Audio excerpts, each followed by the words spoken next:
May mga kampiyon ng umabante matapos ang isang araw ng matinding bakbakan sa fairways ng Abante Golf Cup.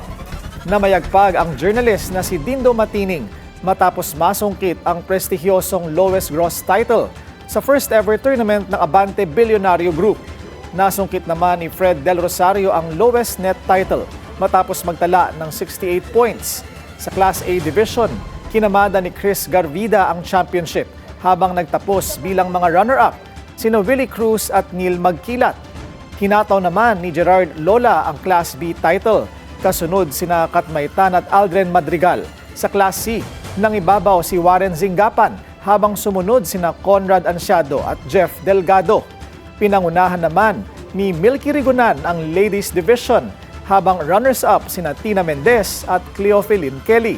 Sa fun holes, nagwagi sina June Bonifacio para sa nearest to the pin, Ray Dumasig para sa longest drive at Paul Heredia para sa most accurate drive.